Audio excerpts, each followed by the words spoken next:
Alright guys, we are back in action right now here in our raid call server with two of the finalist players hanging out with Larry and Tekky. What's going on, gentlemen? Hey. Nothing much, Tote. What's going on? Oh, you know, hanging in. So, we just want to get some quick thoughts, some final wrap-up thoughts on what you guys think about the whole competitive side and just the regular little game side of Blacklight. So take us through like the pug draft and what you feel about like competitive playing and where your support exactly is for Blacklight. All right. Larry, you want to start? Go ahead, Tekky. No, you can go.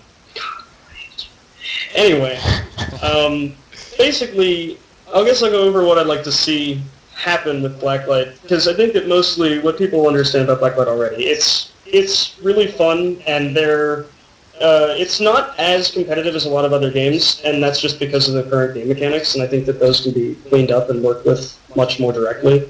Actually, there's a forum post about seeing the recoil ones, if anyone wants to look at that. Hint. Anyway, I think that what really needs to happen is once the Steam launch comes, a little bit more support for the private servers so that we can get them set up without having to, you have them start when somebody starts them instead of having to go through and with the team changes and stuff. And then I think that once there's a larger community, you'll have a lot more clan scrims, which might be really nice to put up competitively as well. But yeah, in terms of just like random games like this, like I didn't even know I was going to play until probably 3 minutes before the deadline. And then in-game I just decided, well, crap, my favorite gun is an LMG, and for the first couple of games I just said, no, this isn't going to work because the LMG's got really terrible accuracy problems at the moment. But by the last game I realized it probably was a better idea to start with it, because for locking down points it's definitely shown itself to be pretty good. Yeah. Once the MMG comes out, I'll be switching to that. Yeah, you're pretty bad at holding sights, so you should definitely work on that. Totally. Yeah, I know. Terrible. Larry, what are you thinking as far as, especially with the Steam launch coming, what do you think it's going to do for this community, and what would you like to see out of both Zombie and Perfect World? You guys know that I did watch that Arctic Combat tournament you guys did, which was really impressive. I'm hoping for something along those lines with the Steam launch. I'm hoping that people will come and play this game more. More people will notice that the community is out there. We're hosting, pugs and stuff like that. We got professional casters casting for us, which is a big plus. Stop. And, yeah. So yeah, I'm hoping that everyone will come out more and support the community, just play. All you gotta do is just come up here and play. Yeah, and I know after talking more personally with Ben, they're going to try to do more of these pug draft things more regularly, so hopefully we can get some more people off for the next one and so on and so forth. But 4 teams, can't say I complain too much with that. Let's just talk about some overall game mechanics. I know, Tekky, you were kind of talking about your gun preferences. Larry, what does your setup look like, and how much customization did you really go in to cater to the gun to really be yours and not just be a gun that you had to buy from the store like every other free-to-play game is right now? Oh man, I gotta tell you, so this game, the customization is out of the window. The developers really go a step further to give us all the stuff we can do. I customized my gun down to the color, to the tags, the little weapon tags. I know you talked about a little bit of that on the stream. So I really made it, one of my own guns, and I would hate it when people pick it up. I'd be like, nope, drop it right now. Picking up people's guns in this game, you'll find that you really don't like it when people take your guns. Like, even less so than a lot of other games, just because it's you. Like, it's not that you might have the same build as someone else, you might have the exact same gun and the exact same tags and everything's fine, but just because of the level of customization, you feel a lot more attached to your weapons and also your armor. I love the armor customization. I know that a lot of people don't like the access to some of the perfect builds. Like, you'll see a lot of people run around 222 to 230 health, and that's mainly to avoid the weapon that was actually banned for this tournament, the HAR, which is actually getting nerfed soon. I'd like to see that back in the scene, just because it would be nice to not have anything banned at the moment. Or not anything like that banned, rather. but definitely the weapon customization is extremely important. You're going to find most players have their weapons damage modded just because you want to kill things faster. But I've noticed that guns that are modded for extremely high accuracy often work much better than the high damage mods just because the current average accuracy is much lower than actually most other FPSs at the moment. But I think that they're going to probably increase that and make it a lot nicer for people to get people out of head glitches and things like that. So let's talk about that, because I know there's a lot of discussion on the forums about as far as the competitive scene goes. There's obviously the game's still in development. There's a couple of bugs. I know some people are against the HR, the heavy assault rifle, the burst fire rifle. There's a bunch of aspects. As far as the pug goes, I know when I posted on the forums, there was a minor flame war started between two players. I really don't know the names. It's just kind of interesting to watch it kind of battle it out. So I'm actually now that I got to meet some people. If I think about it. Freaky and Bong, yeah. Yeah, I knew it was Bong. I do remember that. So yeah, how? Because I felt like there's kind of this negativity look upon us. As far as some of the rules. I mean, this was mainly an experiment thing. I think there's some people complaining about hard suits being allowed, but honestly, I didn't even see them like. I think Larry might have utilized them the most, but it wasn't like they were game breaking in any way. I mean, if anything, sometimes I felt like it was more of a hindrance. One time, I think you had two really good plays with the hard suits. One time on the city map with the Chinatown, and if that would happen early on, I definitely think you could have turned the tables. And then also in this most recent match you just played, with the hard suit getting the multi-kill. But yeah, I mean, as far as that goes, I mean, how was your experience on the pug? I mean, what would you say? Yeah, Ben, we had a pretty good discussion before this pug about how hard suits would be used. And I remember I'm telling you that everyone's going to be using a hard suit. Well, you know what? I ate my words. Apparently, no one really used it at all, because it turns out that, in Domination, the game is pretty much fast-paced, and now that the Rocket Stinger, that it does so much damage to the hard suit. One Rocket Stinger can take out a hard suit easily, because one shot brings it down to 5k HP, and the hard suit has 15k HP. So it's not that game-breaking at all, and I mean, you were pretty much right. It wasn't really anything. I didn't see people spawning like 6 hard suits or anything. The max I saw was probably in my game where we spawned 2. But it does change games, but it's not game breaking to the point where, oh my god, we gotta ban it. I guess before we banned hard suits a long time ago was when we started scrimming, and there wasn't really anything that could take it out. But now that the developers nerfed it a little, it's not so bad now. Yeah, it was really interesting to see, especially when you had people like Tekky sitting back and he was constantly spamming his HRV when he could to call out things like that. There were immediately at least 2 stingers that came up just from the fact that, in that last map especially, his team had control over that middle B site, and there's a outpost right by that site. And they had 2 stingers right on you before you could even get into the map. So, yeah, I mean, that was one thing that we were interested in. We were talking about a little bit is, where's the hard suit and how much is this depot going to make a difference? But when you really get down to it, I think overall, I didn't see too much that was really shouting at, being to the point where it needed to be banned or, if anything was too overpowered. One thing we didn't see much of, though, was the bolt action rifle, and we were talking a little bit about that. And as 2 assault rifle players, what is your take on the bolt action? Do you see it becoming anything of a formidable use in the future of this game at all? Go ahead, Tekky. Okay, well, I'll say this. When you're playing in pubs, and there are a lot more players, so you're fighting 8v8s, you'll find that specifically on maps like Offshore, Seaport, and Containment, you're going to find a lot of kill boxes that are very, very good for masked snipers. Since snipers don't always one-hit, and one of the reasons that a lot of people the reason we didn't run a bolt on our team was because we assumed most players were going to run over 200 HP, and they did, because most players that have played this for a while, again, get around 222 to 230 health.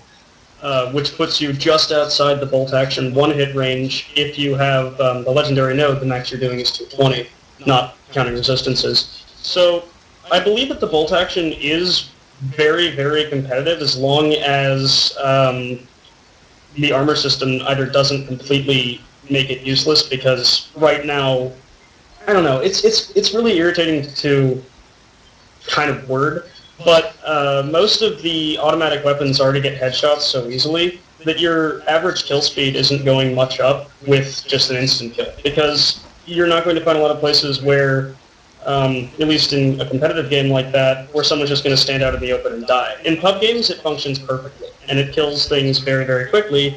And since there are a lot of standard builds at 200, it's very dangerous.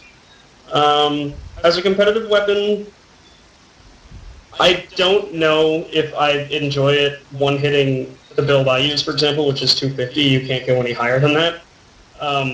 But possibly one-hitting slightly higher just to make it, I don't know, more useful. It didn't show up nearly as much as we thought it would, and as an experiment, it's kind of weird that you'll see people complain about it on the forums, and they'll say, okay, well, in competitive games it's going to be dangerous, but it really wasn't. Yeah, I think we did see Manny, which I believe he is also a member of Warrior Nation. He did use it in one of the games. Yes. Nice.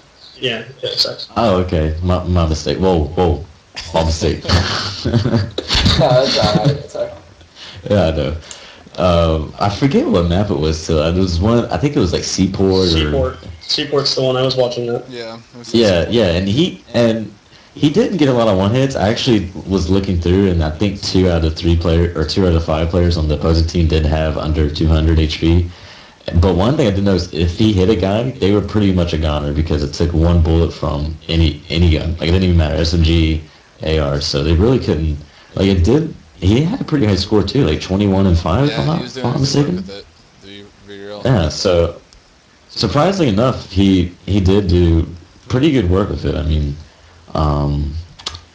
it was actually really interesting. I was glad to see that in the game. I think the dynamic of just the mindset of being a sniper in this game is different from any other. I mean, when you consider, snipers from episodes like Counter-Strike and Call of Duty, and even a lot of the free-to-play games where, a lot of weight is put on the sniper to get those quick shots, quick peeks, and to get those one-shot kills. I almost feel like, considering it's a domination-type mode right now, and that's kind of mostly a, rotating type map, I would almost be seeing the sniper as just a support role. And I think Manny did a good job of that when he played it most of the match on, I think Containment was one of them. He sniped behind those police cars, and he was just sitting there defending bomb site B the node B the whole time, and that was totally cool. And then when we saw him play it on Seaport, we saw him leading up some of those pushes and helping support those pushes because his team would focus one side and he would try to lock down or pick some people from the other. So I think if there's just kind of, I mean, I know there's a lot of people who have sniped in other free-to-play games, and it's, some people say it's one of those easy things because it's one shot and it gets overpowered. Yeah. I honestly think that as a support role, you'll see the snipers be utilized in that type of way, but the thing that does make that hard at the same time is the fact that right now we're running 5v5s on huge maps, and rotating around with a sniper rifle is not obviously the most viable option. But I guess we'll see exactly how that transitions. I think Manny opened the doors a little bit and seeing how he did it, and hopefully anyone else out there would try to maybe play around with it. Maybe there's be some other developments. I think the game is pretty young.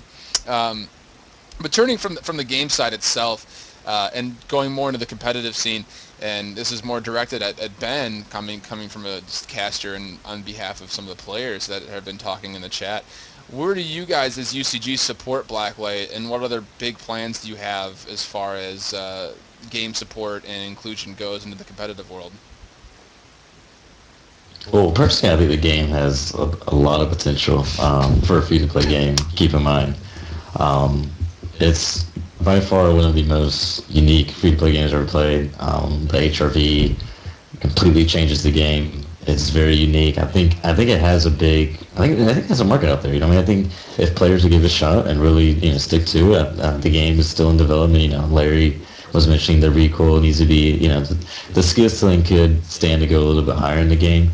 I think that the game is going to be heavily focused on the team-based aspect of the game, not so much of, if you got the amazing game in the world, you're just going to dominate. And I don't think it's so much that type of factor. I think it's more heavily focused on the team play and how well your team chemistry is and how well you can communicate and work together as a team. But yeah, as far as, I mean, the game still, like I said, it still needs to be, they need to fix some of the things like the private servers so we can kind of support that more. UCG is very interested in the game. I personally have a lot of interest in it. I want to be able to, see the game expand, grow more. We're just kind of, as far as events goes that we got planned, we'll probably be doing a couple more pugs just to kind of build up the community, because that's really what we're all about, is the competitive community. We want to get that strong. I felt, I think I kind of mentioned this earlier, I felt like when posting on the forums, the rule sets, people were all, a little skeptical, and even when I was talking to some people, they were like, I don't think I'll show up and stuff. And I mean, you tell me, did you guys have fun playing the pug? Definitely. Yeah, definitely true. It was nice that you guys did this for the community, because I mean, I twittered the developers before about what Perfect World or Zombie Studios will do for the competitive side of the community, and they told us before that they won't be hosting any tournament or anything like that. It's all going to be on the community, which is not cool. But they say they will provide prizes and help out with whoever is hosting the community tournaments and pugs and stuff like that. So they're on board to help out with the community as long as the community themselves are hosting, competitive tournaments or pugs like this. So it's really cool that UCG is coming out and helping out the community, because it's been pretty boring lately. And with the Steam launch right around the corner, Oh yeah. It's What, 3 days? I'm not even sure, but you guys are right there. You guys are. Hey, I wanted to chime in a bit. It's karaoke, if you guys don't know. I do have contact with Garrison. I have him on Skype, and we have plans to work out something, because he told me he wants to help out with BCG. So you can look forward to that, and we'll try to take what we learn from these pubs and eventually our tournaments to make this game better. Although we will be thinking more of the competitive side. Hopefully the pubs, including the Steam release and the private premium servers release, is going to increase the volume of the players in this game by a lot. And that way, bringing out more clans. I hear clans get bored of playing since there's not other clans to play all the time. You don't get to scrim. And I know personally I like playing in these scrims a lot more than pubbing. Oh yeah, definitely. Let's see. Is there any For those who don't know, Garrison is the developer from Zombie Studios who created Blacklight Retribution. Yeah, seriously, the one thing that makes this game really, the reason why I stay with this game, because if you guys know me, I play Crossfire, I play AVA, I play Combat Arms with everyone. Tilt knows me from Karma too. We used to play all these free-to-play games. Dude, yeah, we play so many games. I probably played more games in the time I ever spent stopping at a red light in traffic, to be honest. Oh yeah. Seriously. But it's a racing game, right? But the thing that separates this game is that the developers, they're American. They're based in Seattle. A lot of other free-to-play shooters that I play, the developers are in Korea or China, and the communication between the publisher and developer is not as consistent. When you want something changed for competitive, these guys are in Seattle and they listen. They're on Twitter all the time, and it's not hard to reach them. I mean, we got a guy named Firecrow in our clan. He came up to visit them and talk to them at Comic-Con, and PAX Prime is coming up and they'll be there. So any suggestions about competitive gaming or something, they'll listen, because this is their baby. They want to see it launch. Yeah, that's a really interesting. Go ahead and take it away. Yeah, it's an interesting point to think about. I mean, especially when you deal with people like myself and Larry who play the closed beta of every game to ever come out ever that's free to play. It always lasts through closed and sometimes open beta, and then you see publishers get carried away with, trying to make the game cater towards making money because they lose that communication with a developer, or developers just don't care. The developers want to make the money, so all they do is put out a bunch of pay-to-play games and play-to-play gun types and stuff. And it's interesting. This is the one thing that I can actually applaud League of Legends on, is the fact that that game is free-to-play it never has been pay to play, and the only thing you have to pay for is like some certain in-game skins, and you can sit there and see how that game has exploded. And I think that's going to raise a lot of eyebrows around the FPS scene, especially with Counter-Strike Geo coming out and the kind of criticism that some of it has gotten so far, and it being, just the same thing with a different model skin. This is something that I know is completely different, and I was singing the praises in the first game you guys were playing when me and Ben were talking through the game a little bit. And it goes back down to the customization level, how affordable everything can be overall. I mean, as long as you play the game, you'll get enough money to support yourself all the way through it. And then obviously the dynamic and variety of all the different game types out there. This is something that could be explosive. And I know I see that almost immediately. Ben sees that almost immediately. And I know players like both Larry and tekky, you guys see that almost immediately. So I'm interested to see, especially when the private servers are more compatible with what people want to do with them, to see how this game goes. And I know for a fact that I would love to keep bringing some of these casts out.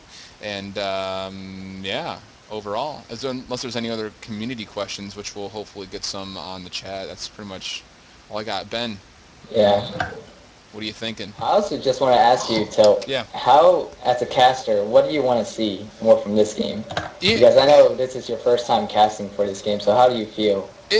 It's interesting. It's an interesting game to cast, just because I've been so used to, obviously, the search and destroy mode and sitting around and casting clutch opportunities and stuff. And I think this game, as far as this, I don't know if you've had a chance to check out the spectator mode. There are 3 different ways you can spectate this game. There's the total free camera, there's third-person perspective, but they also have fixed viewpoints around the map that overlook different variety of angles from the bomb site. So that was an interesting take from my point of view, and I think they obviously strategically put those cameras based on what they think are viable routes and ways to go into different node areas. But as a caster, I mean, pugs are fun to cast, but the intensity that you feel and intensity you get from clan matches are just always there. So if you're anyone who ever checks out this scene, or if you know people who play other games and they're kind of complaining about them, I think everyone needs to give this game a shot and to try to form a team and try to give the whole different dynamic of a respawn team-to-team game. It's not just a straight 1v1 arena game. It's not a Quake-type game like that. It's also not a tribes game. There are different support roles that could be played just in how you decide to utilize that as a team, and what you try to make up your team to look like against, if it's a domination-type mode or anything like that. So I think the dynamic effect, I think this game fuels competitive play, and that's really what I like to look for the most. So, I mean, as a caster and as a kind of a business guy going with this whole casting organization, I would love to see this game take off and be the next big thing, because I don't think there's any FPS in line to do that up until Soldier Front 2, and that just might be all hype based on what we've seen so far. So that's kind of where I'm at. I definitely want to see the UCG keep pumping out these events, and maybe you make it like a weekly regular thing or something like that, or a bi-weekly or whatever it happens to be. Showcase some different items of the game that can make the learning curve much more realistic, because I know when I first joined in the game, I kind of just did it by myself, and I was looking through and I was like, holy crap, there's tons of customization. I don't know what any of this means. And I literally sat down testing my stream and talking to Ben. I was like, so wait, what is this? What is that? So if we could host something like that, or if there's something that the players want to get involved with, and with more of an educational thing, especially when the Steam release comes up, there's going to be a lot of people who just play this game and may have never played FPS games to begin with. I know that was the case. Oh yeah, definitely. Well, that was especially the case with Dota 2. I mean, I'm playing the closed beta of that. I know Larry does as well. There are so many people that I play with, and I was like, have you ever played a game like this before? And they're like, no.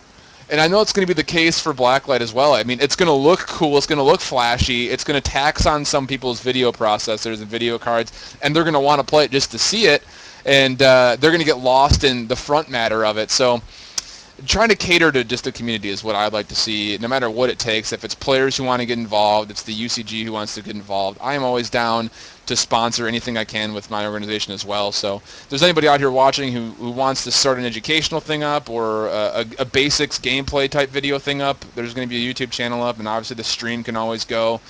And Twitch TV already has this game recognized on it, so hopefully that starts to blow up a little bit as well. But trying to get everyone involved, I guess, is where I can finally stay on that. Yeah, I think WNX should probably get something like that done. We're already known pretty well throughout Blacklight, even though it's a small game at the moment. And I think that we could definitely get a lot of newer players to at least come to some kind of event. I don't know about that though, because that's Larry's business at the moment. So come on, the Blacklight division leader, right? Yeah. Yeah, we'll see. We'll see, my friend. We'll see what everyone has up their sleeves. We'll see what Tilt's got up. We'll see what UCG got up. We'll see how Zombie does it. It's all about the execution. And I can't say until we'll see.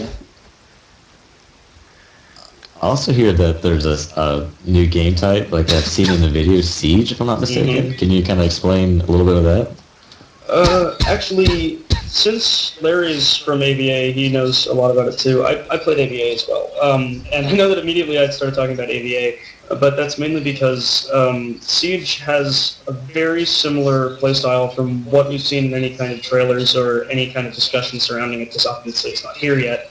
That it functions a lot like Escort from AVA, where you move a vehicle, like in this case it's a giant walking tank of doom, through to another point, kind of almost exactly like Escort.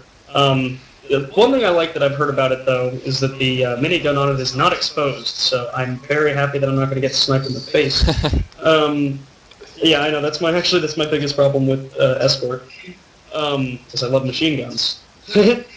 But basically, what I want to see from it is I want to see a situation where you're going to see a lot more of the support classes used more directly. For example, the bolt action will be very nice because you can pick off people supporting the tank, which is again what happens in AVA. Also, the LMG, which I hope gets a little bit more love, just because it'll be good to throw a lot of rounds downrange at something huge like that. So yeah, I think that it'll allow the more underused weapons some time in the spotlight. Yeah, also with the depot and them, assuming all the depot items will do a lot of damage to it, or even the hard suits. Like I think it could actually, you would have people using repair tools, you'd have people using bear claw, the stinger, the hard suits. So you see a lot more. I think it would all around just give it a lot more of unique gameplay. Put a huge twist on the game. To give some updates about UCG, we have a temporary event coordinator. Obviously, it's Ben CL3. Ran this plug today.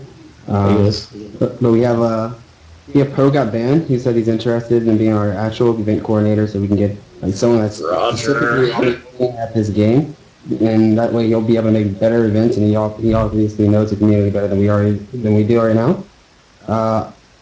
Also, getting people to come to our events, like Larry, Techie, when you guys come, tell everyone to come to the events, because the more people we have at the events, the better it looks for everybody, the community, the game, the developers, to us. So that helps out a lot. I did, man.